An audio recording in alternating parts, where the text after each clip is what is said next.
산타모니카의 그림자, 헐리우드 키드의 비극과 밝혀지지 않은 진실. 2008년 3월 캘리포니아의 산타모니카. 고요한 방갈로 안은 묵직한 가스 냄새로 가득 차 있었습니다. 꺼져가는 촛불 하나가 문가에서 위태롭게 타오르고 있었고, 그 안에는 꿈을 안고 헐리우드로 온 21살의 여성이 숨을 거둔 채 누워 있었습니다.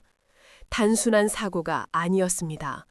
현장에 남겨진 미세한 생물학적 흔적은 수사관들을 전혀 예상치 못한 방향, 화려한 상류층의 어두운 이면으로 안내하고 있었습니다. 사건 분석을 시작하기에 앞서 잠시만요. 구독과 좋아요는 저희가 더 나은 컨텐츠를 만드는데 가장 큰 동기부여가 됩니다. 사건에 대한 여러분의 생각도 댓글로 자유롭게 남겨주시길 바랍니다. 미국 서부 해안의 보석이라 불리는 캘리포니아 산타모니카. 이것은 끝없이 펼쳐진 해변과 야자수, 그리고 헐리우드 스타를 꿈꾸며 모여드는 수많은 청춘들의 희망이 교차하는 곳입니다. 2008년 21살의 줄리아나 레딩 역시 그들 중 한 명이었습니다. 애리조나주 투손 출신의 줄리아나는 눈부신 금발과 깊은 푸른 눈동자를 가진 어디서나 시선을 사로잡는 매력적인 여성이었습니다. 그녀는 가족들의 사랑과 지지를 한몸에 받으며 자랐고, 고등학교를 졸업한 후 모델과 배우라는 꿈을 실현하기 위해 로스앤젤레스로 이주했습니다. 그녀의 삶은 여느 배우 지망생들과 다르지 않았습니다. 산타모니카 대학에 다니며 학업을 이어가는 동시에 생활비를 충당하기 위해 레스토랑에서 근무했고, 틈틈이 오디션을 보며 뮤직비디오의 단역이나 지면 광고 모델로 활동했습니다. 비록 화려한 성공은 아직 먼 이야기였지만 그녀는 성실하게 하루하루를 채워가고 있었습니다. 어머니 패트리샤와는 친구처럼 지내며 사소한 일상까지 공유하는 가족애가 깊은 딸이기도 했습니다. 하지만 2008년 3월 16일 언제나 활기찼던 줄리아나와의 연락이 돌연 끊겼습니다. 평소 문자나 전화에 즉각적으로 반응하던 딸의 침묵은 어머니 패트리샤에게 설명할 수 없는 불안감을 안겨주었습니다. 마지막으로 확인된 그녀의 행적은 3월 15일 골프 약속을 마치고 집으로 돌아와 저녁 시간을 보내겠다는 것이었습니다. 불안감은 다음 날 오후 이웃 주민의 전화 한 통으로 증폭되었습니다. 줄리아나의 반려견이 집 안에 있는 것이 확인되는데도 집 내부는 기이할 정도로 조용하다는 것이었습니다. 인기척이 전혀 느껴지지 않는다는 이웃의 말에 불길한 예감을 떨칠 수 없었던 어머니는 결국 6시경 산타모니카 경찰서에 딸의 안위 확인을 요청하게 됩니다. 경찰이 현장에 도착했을 때 센티넬라 애비뉴에 위치한 줄리아나의 작은 방갈로는 겉보기엔 평화로워 보였습니다. 그녀의 차는 집 앞에 주차되어 있었고 외부에서의 침입 흔적은 발견되지 않았습니다. 그러나 경찰관들이 문을 두드리고 이름을 불러도 돌아오는 것은 정막뿐이었습니다. 결국 경찰은 강제로 문을 열고 내부로 진입했습니다. 그 순간 그들을 맞이한 것은 시각적인 공포가 아닌 후각적인 경고였습니다. 집안 전체를 가득 채운 매캐하고 짙은 천연가스 냄새가 코를 찔렀습니다. 좁은 공간에 가득 찬 가스는 작은 불씨 하나만으로도 거대한 폭발을 일으킬 수 있는 위험한 상태였습니다. 수사관들의 눈에 들어온 광경은 더욱 기이했습니다. 거실 입구 근처에는 파다만 양초가 놓여 있었고 주방의 가스레인지 밸브는 모두 열려 있었습니다. 누군가 의도적으로 가스를 누출시키고 촛불을 켜둔 채 떠난 것이 분명했습니다. 이는 사건 현장 전체를 화재와 폭발로 날려버려 증거를 인멸하려 했던 매우 치밀하고도 위험한 시도였습니다. 다행히 낡은 목조주택의 단열 문제로 인해 가스의 농도가 발화점까지 도달하지 않아 대참사는 면할 수 있었습니다. 그리고 침실에서 경찰은 줄리아나 레딩을 발견했습니다. 그녀는 침대 위에서 생을 마감한 상태였습니다. 현장은 그녀가 생의 마지막 순간 자신을 방어하기 위해 얼마나 치열하게 저항했는지를 보여주고 있었습니다. 부검 결과 사망 원인은 경부 압박에 의한 질식사로 추정되었습니다. 누군가가 강한 물리적 힘을 사용하여 그녀의 호흡을 멈추게 한 것입니다. 21살의 젊은 꿈은 그렇게 차갑게 식어 있었습니다. 수사팀은 즉시 사건 현장을 분석하기 시작했습니다. 일반적인 강도 사건으로 보기에는 미심쩍은 부분이 많았습니다. 집안에서 사라진 귀중품은 없었으며 범인은 재물보다는 오직 피해자의 생명과 증거 인멸에만 집중한 듯 보였습니다. 침입의 흔적이 없다는 점은 면식범의 소행을 가능성을 시사했습니다. 범인은 줄리아나가 문을 열어주었거나 이미 비밀번호를 알고 있는 사람일 가능성이 높았습니다. 경찰은 가장 먼저 피해자의 주변 인물들을 탐문하기 시작했습니다. 통계적으로 이런 유형의 사건에서 가장 유력한 용의자는 연인이나 전 연인인 경우가 많았기 때문입니다. 수사망에 가장 먼저 포착된 인물은 줄리아나의 전 남자친구인 존 길모어였습니다. 두 사람은 약 2년간 만남과 헤어짐을 반복해온 사이였습니다. 주변 증언에 따르면 존은 다혈질적인 성향이 있었고 과거 줄리아나와 다투던 중 차량 문을 파손하거나 집에 무단으로 들어오려 했던 전력도 있었습니다.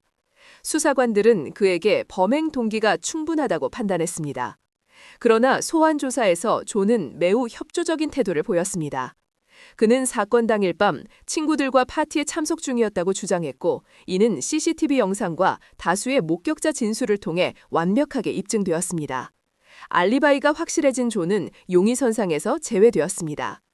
수사팀이 방향을 잃어가던 그때 결정적인 단서를 제공한 것은 다름 아닌 줄리아나의 아버지 그렉 레딩이었습니다. 비통함에 잠긴 그는 경찰에게 떨리는 목소리로 한 남자의 이름을 언급했습니다. 무니르 우에이다를 조사해 주십시오. 그렉 레딩의 진술을 토대로 수사관들은 무니르 우에이다라는 인물에 대해 파헤치기 시작했습니다. 그는 레바논 출신의 의사이자 사업가로 2007년 줄리아나가 일하던 고급 레스토랑에서 그녀를 처음 만났습니다. 당시 자신을 40대 초반의 성공한 외과 의사이자 재력가로 소개한 무니르는 젊고 아름다운 줄리아나에게 적극적으로 구애했습니다. 사회초년생으로서 경제적인 어려움을 겪고 있던 줄리아나에게 무니르의 제안은 달콤했습니다. 그는 그녀에게 자신의 의류 사업과 관련된 업무를 제안하며 일반적인 급여를 훨씬 상회하는 높은 보수를 약속했습니다. 업무적인 관계는 곧 연인 관계로 발전했고 두 사람은 베벌리 힐스에 위치한 무니르의 호화로운 저택에서 동거를 시작했습니다. 무니르는 줄리아나에게 명품 옷과 고가의 선물을 아끼지 않았고 해외여행을 함께 다니며 화려한 삶을 제공했습니다. 하지만 그 모든 호의에는 통제라는 대가가 따랐습니다.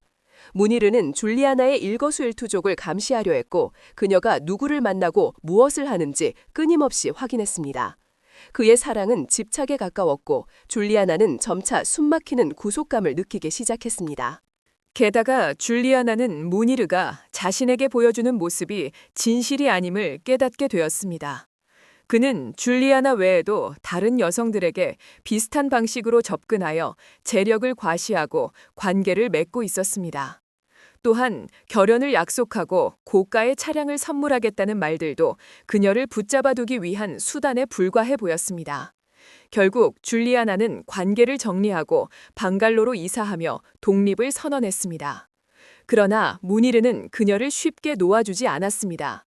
연인 관계가 끝난 후에도 그는 줄리아나와의 끈을 놓지 않기 위해 이번에는 그녀의 아버지 그렉에게 접근했습니다. 약사인 그렉에게 솔깃한 사업 제안을 건넨 것입니다.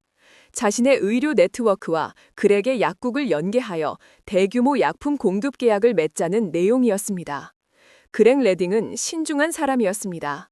딸의 전 남자친구이자 사업 파트너가 될 무니르에 대해 확신을 갖기 전 그는 사설 탐정을 고용해 무니르의 뒷조사를 의뢰했습니다. 그리고 탐정이 가져온 보고서는 충격적이었습니다. 무니르 우에이다의 삶은 거대한 거짓말 위에 세워져 있었습니다. 그가 주장했던 41세라는 나이는 거짓이었으며 실제로는 57세였습니다. 더욱 놀라운 것은 그가 레바논에 아내와 쌍둥이 자녀를 둔 유부남이라는 사실이었습니다. 개인적인 거짓말뿐만 아니라 그의 사업 또한 불투명하고 의심스러운 정황들로 가득 차 있었던 것입니다. 의료 사기 및 보험 관련 부정행위 의혹들이 꼬리표처럼 따라다니고 있었던 것입니다. 모든 진실을 알게 된 그렉은 즉시 무니르에게 사업 파트너십 종료를 통보했습니다. 줄리아나 역시 아버지로부터 이 사실을 전해 듣고 무니르와의 모든 연락을 단절했습니다. 자신의 정체가 탄로나고 사업과 사랑 모두에서 거절당한 무니르. 자존심이 강하고 타인을 조종하는 데 익숙했던 그에게 이는 참을 수 없는 모욕이었을 것입니다. 수사관들이 주목한 가장 중요한 정황 증거는 바로 시점이었습니다. 줄리아나 레딩이 사망한 날짜는 그렉 레딩이 무니르에게 사업 파기 서한을 보낸 지 불과 5일 후였습니다. 보복 범죄의 가능성이 매우 농후했습니다. 경찰은 무니르 우에이다를 유력한 용의자로 특정하고 수사력을 집중했습니다. 동기는 충분했습니다. 거절당한 분노, 사업 실패에 대한 보복, 그리고 자신의 비밀을 알고 있는 사람들에 대한 입막음. 하지만 수사는 곧 거대한 벽에 부딪혔습니다. 사건 발생 당시 무니르 우에이다는 미국에 없었습니다. 그는 알리바이가 완벽했습니다. 기록상 그는 해외에 체류 중이었기 때문에 물리적으로 줄리아나를 살해하는 것은 불가능했습니다. 그렇다면 남은 가능성은 하나, 그가 누군가를 사주하여 범행을 저질렀다는 가설이었습니다. 청부살인의 가능성이 제기된 것입니다. 과학수사팀은 현장에서 수집된 증거물들에 대한 정밀 감식을 진행했습니다. 줄리아나의 목에 남아있던 미세한 흔적, 그녀가 입고 있던 티셔츠, 현장에 떨어진 접시 조각, 그리고 문 손잡이 등에서 채취된 DNA 샘플들이 분석실로 보내졌습니다. 수사관들은 당연히 이 DNA가 무니르와 연관된 남성, 즉 그가 고용한 청부업자의 것일 것이라 예상했습니다. 그러나 며칠 뒤 도착한 국립과학수사연구소의 분석 결과는 수사팀 전체를 충격에 빠뜨렸습니다. 현장에서 발견된 DNA는 남성의 것이 아닙니다. 여성의 DNA입니다. 사건은 새로운 국면을 맞이했습니다. 줄리아나와 격렬한 몸싸움을 벌이고 그녀를 죽음에 이르게 한 범인이 여성이라는 사실은 모든 시나리오를 뒤집는 것이었습니다. 수사팀은 다시 원점으로 돌아가 줄리아나의 주변 여성들을 조사했지만 일치하는 인물은 없었습니다. 그렇다면 이 여성은 누구인가? 무니르 우에이다와는 어떤 관계인가? 수사관들은 무니르의 사업 네트워크와 주변 인물들을 이잡듯이 뒤지기 시작했습니다. 그리고 그 과정에서 무니르의 그림자처럼 움직이는 한 여성의 존재가 수면 위로 떠올랐습니다. 그녀의 이름은 켈리 수 박. 겉으로는 부동산 중개인이자 무니르의 사업 파트너로 알려져 있었지만 무니르의 조직 내에서 그녀는 전혀 다른 별명으로 불리고 있었습니다. 여자 제임스 본드. 수사팀은 켈리 수 박을 은밀히 추적하기 시작했습니다. 그녀의 DNA를 확보하는 것이 급선무였습니다. 무니르가 해외로 도피한 상황에서 켈리마저 눈치채고 사라진다면 사건은 영원히 미궁 속으로 빠질 수 있었습니다. 형사들은 며칠간의 잠복 끝에 그녀가 버린 담배꽁초 등을 비밀리에 수거하는 데 성공했습니다. 비교 분석 결과는 명확했습니다. 줄리아나 레딩의 목과 옷, 그리고 사건 현장 곳곳에서 발견된 미지의 여성 DNA는 켈리 수 박의 것과 정확히 일치했습니다. 이제 퍼즐 조각이 맞춰지기 시작했습니다. 무니르의 분노, 사업의 파괴, 그리고 그의 해결사로 불리는 여성의 등장. 화려한 의사라는 가면 뒤에 숨어있던 추악한 거래와 그 지시를 받고 움직인 그림자 같은 존재. 사건은 단순한 치정극을 넘어 돈과 권력에 의해 조종된 비극적인 청부범죄의 양상을 띠고 있었습니다. 하지만 켈리 수박이 체포된 후 펼쳐질 법정 공방은 수사관들이 예상했던 것보다 훨씬 더 복잡하고 기이한 논리로 흘러가게 됩니다. 과학적 증거인 DNA가 과연 살인의 증명이 될 수 있을지, 아니면 또 다른 법적 허점으로 무력화될지, 그 치열한 진실 공방은 이제 막 시작되려 하고 있었습니다. 수사팀이 확보한 DNA의 주인, 켈리 수박. 그녀의 신원이 확인되자마자 사건은 헐리우드 느와르 영화보다 더 극적인 양상으로 전개되었습니다. 그녀는 단순한 부동산 중개업자가 아니었습니다. 무니르 우에이다의 거대한 사업 제국, 그 불투명하고 어두운 이면에서 그녀는 해결사로 통했습니다. 주변인들의 증언에 따르면 켈리는 178cm에 달하는 큰 키와 건장한 체격, 그리고 상대를 압도하는 차가운 카리스마를 지니고 있었습니다. 무니르에게 빚을 졌거나 그의 사업 방식에 이의를 제기하는 사람들이 나타나면 켈리가 그들을 찾아가 대화를 나눴습니다. 그 대화는 주로 위협과 협박을 동반한 무언의 압력이었습니다. 그래서 조직 내에서 그녀에게 붙여진 별명이 바로 여자 제임스 본드였던 것입니다. 더욱 수상한 점은 금융기록에서 발견되었습니다. 줄리아나 레딩이 사망하기 전 약 18개월 동안 무니르 우에이다는 켈리 수박과 그녀의 회사 계좌로 무려 100만 달러가 넘는 거금을 송금했습니다. 일반적인 부동산 거래 수수료나 업무 대가라고 보기에는 터무니없이 큰 액수였습니다. 검찰은 이 돈이 무니르의 불법적인 지시를 이행하고 꾸준히 일을 처리해준 대가, 즉 침묵과 충성의 보수라고 확신했습니다. 2010년 사건 발생 2년 만에 경찰은 켈리 수박을 1급 살인 혐의로 체포했습니다. 하지만 사건의 배후로 지목된 핵심 인물 무니르 우에이다는 이미 레바논으로 도피한 뒤였습니다. 미국과 레바논 사이에는 범죄인 인도 조약이 체결되어 있지 않았기에 그는 법망의 저편에서 유유히 상황을 관망하고 있었습니다. 결국 법정에 서게 된 것은 실행범으로 지목된 켈리수 박뿐이었습니다. 체포 이후에도 지루한 법적 공방이 이어졌고 실제 재판은 사건 발생 5년이 지난 2013년에야 로스앤젤레스 고등법원에서 열렸습니다. 이 재판은 당시 미국 전역의 이목을 집중시켰는데 피고인 켈리수 박의 배경 때문이기도 했습니다. 그녀는 한국에서도 유명한 뮤지컬 음악감독이자 방송인인 박할린의 여동생이라는 사실이 알려지며 한인사회는 물론 아시아권에서도 큰 화제가 되었습니다. 재판은 시작부터 치열했습니다. 검찰 측의 논리는 명확하고 강력했습니다. 피고인은 무니르 우에이다의 주먹이었습니다. 무니르는 줄리아나와 그녀의 아버지에게 모욕을 당했고 이에 대한 보복을 원했습니다. 켈리 소박은 그 지시를 받고 줄리아나의 집에 찾아가 그녀를 위협하다가 살해한 것입니다. 현장의 모든 증거가 그녀를 가리키고 있습니다. 검찰은 켈리의 DNA가 줄리아나의 목, 입고 있던 탱크톱, 휴대전화, 그리고 가스레인지 밸브에서 발견되었다는 점을 결정적인 증거로 제시했습니다. 특히 목 부위에서 발견된 DNA는 피해자와 가해자 사이에 직접적이고 격렬한 신체 접촉이 있었음을 증명하는 스모킹 건이라고 주장했습니다. 또한 사건 직전 켈리의 휴대전화 신호가 산타모니카 지역에서 포착된 점도 그녀가 현장 근처에 있었다는 정황 증거로 제시되었습니다. 하지만 켈리수 박은 헐리우드 최고의 변호인단을 고용했습니다. 그들은 막대한 수임료에 걸맞은 매우 정교하고도 과학적인 방어 논리를 준비했습니다. 그것은 바로 2차적 DNA 전이 이론이었습니다. 변호인단의 주장은 배심원들의 상식을 뒤흔들었습니다. 그들은 켈리가 줄리아나의 집에 발을 들인 적이 없다고 주장했습니다. 그렇다면 어떻게 그녀의 DNA가 피해자의 목과 집안 곳곳에서 발견되었을까요? 변호인단은 제3의 매개체를 지목했습니다. 바로 무니르 우에이다였습니다. 켈리수 박과 무니르는 사업 파트너로서 매일 만나고 접촉했습니다. 켈리의 피부 세포나 타액 같은 미세한 DNA가 무니르의 옷이나 소지품에 묻었을 것입니다.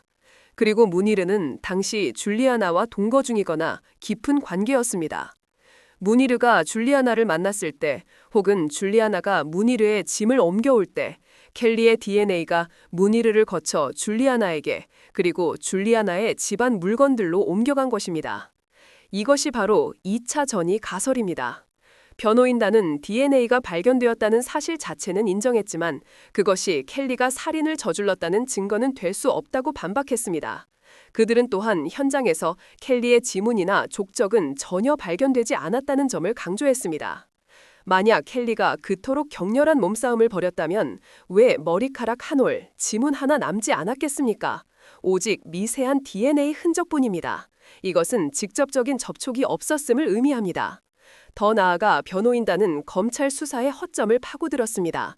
그들은 범인이 켈리가 아니라 무니르가 고용한 또 다른 청부업자이거나 줄리아나의 전 남자친구 존 길모어일 가능성을 다시 제기하며 배심원들에게 혼란을 주었습니다. 그들은 켈리를 무니르라는 악당에게 이용당한 성실한 직원으로 포장했습니다. 재판은 3주 넘게 이어졌습니다. 검찰은 목에 남은 DNA는 간접 전이로 설명할 수 없다. 이는 목을 조르는 것이라며 강력하게 반박했지만 변호인단이 심어놓은 합리적 의심의 씨앗은 이미 배심원들의 마음속에서 자라나고 있었습니다. 미국 형사재판에서 유죄 판결을 내리기 위해서는 배심원 전원이 합리적인 의심의 여지가 없을 정도로 확신해야 합니다. 아주 작은 의심이라도 있다면 피고인의 이익으로 돌아갑니다. 운명의 날, 법정은 긴장감으로 가득 찼습니다. 줄리아나의 부모인 그렉과 패트리시아는 서로의 손을 꼭 잡고 정의가 실현되기를 기도했습니다. 마침내 재판장이 배심원단의 판결을 낭독했습니다. 본 사건의 피고인 켈리 수 박에 대하여 배심원단은 1급 살인 혐의에 대해 무죄를 판결합니다. 순간 법정은 침묵에 휩싸였다가 이내 비명과 탄식으로 뒤덮였습니다. 줄리아나의 어머니 패트리시아는 오열하며 무너져 내렸습니다. 어떻게 이럴 수가 있나요? 증거가 있는데, 내 딸의 목에 그녀의 흔적이 있는데. 하지만 판결은 뒤집을 수 없었습니다. 배심원들은 검찰이 제출한 증거만으로는 켈리가 직접 살인을 저질렀다고 100% 확신할 수 없다고 판단한 것입니다. 변호인단의 2차 전이 전략이 완벽하게 먹혀든 순간이었습니다. 켈리 수 박은 그 자리에서 석방되었습니다. 그녀는 변호인들과 포옹하며 안도의 미소를 지었고 그 모습은 유가족들의 가슴에 대못을 박았습니다. 켈리 수 박이 자유의 몸이 된 후 사건은 미제 아닌 미제 사건으로 남게 되었습니다. 범행 동기를 가진 자는 해외에 있고 유력한 실행범은 무죄 판결을 받았습니다. 줄리아나 레딩을 죽인 사람은 법적으로 존재하지 않게 된 것입니다. 그렇다면 진실은 영원히 묻힌 것일까요? 아이러니하게도 이들이 범죄와 무관하지 않음을 시사하는 사건은 몇 년 뒤 다른 곳에서 터졌습니다. 2015년 무니르 우에이다와 켈리 수 박은 다시 한번 기소되었습니다. 이번에는 살인이 아닌 대규모 의류 사기 혐의였습니다. 골드핑거 작전이라 불린 이 수사에서 검찰은 무니르가 의사 자격이 없는 조수에게 수술을 시키고 환자들에게 불필요한 마약성 진통제를 처방하여 보험금 약 1억 5천만 달러를 가로챈 혐의를 밝혀냈습니다. 이 과정에서 21명의 환자가 무자격자의 수술로 인해 영구적인 장애를 입거나 합병증에 시달려야 했습니다. 켈리 수 박은 이 사기 조직의 핵심 관리자로 활동하며 문서를 위조하고 자금을 세탁한 혐의를 받았습니다. 무니르 우에이다는 독일에서 체포되었으나 여전히 복잡한 법적 절차와 보석 등을 이용해 교묘하게 처벌을 피해 다니고 있습니다. 줄리아나의 죽음과 관련된 정의는 끝내 실현되지 않았습니다. 켈리 수 박은 살인 혐의에 대해 일사부재리 원칙에 따라 다시는 법정에 세울 수 없습니다. 그녀는 이후 2013년 한국 방송사의 다큐멘터리에 출연하여 가족과 함께 평온한 모습을 보여주기도 했는데 이는 사건을 아는 많은 이들에게 씁쓸함과 분노를 안겨주었습니다. 산타모니카의 파도 소리는 여전히 2008년의 그날처럼 평화롭지만 레딩 가족의 시간은 3월 16일에 멈춰 있습니다. 아버지 그렉은 딸을 지키기 위해 무니르의 정체를 파헤쳤지만 그 행동이 오히려 딸을 위험에 빠뜨렸다는 죄책감에 시달려야 했습니다. 이 사건은 현대 사법 시스템의 맹점인 과학적 증거의 불확실성과 자본에 의한 법률 방어가 어떻게 진실을 가릴 수 있는지를 보여주는 비극적인 사례로 남았습니다. DNA는 거짓말을 하지 않지만 그 DNA가 어떻게 그곳에 갔는가에 대한 해석은 인간의 영역이며 그 영역에서 교묘한 이야기는 때로 진실보다 더 강력한 힘을 발휘하기도 합니다. 꿈 많던 21살 줄리아나 레딩. 그녀는 헐리우드의 별이 되고자 했으나 탐욕과 기만으로 점철된 어른들의 세계에 휘말려 너무 일찍 지고 말았습니다. 비록 법정에서의 정의는 실패했을지 모르지만 우리는 그녀의 이야기를 기억함으로써 아직 밝혀지지 않은 진실을 향해 끊임없이 질문을 던져야 할 것입니다. 가스 냄새 가득했던 그 방갈로의 진실은 어쩌면 법전이 아닌 양심이라는 법정에 영왕이 계류 중일지도 모릅니다.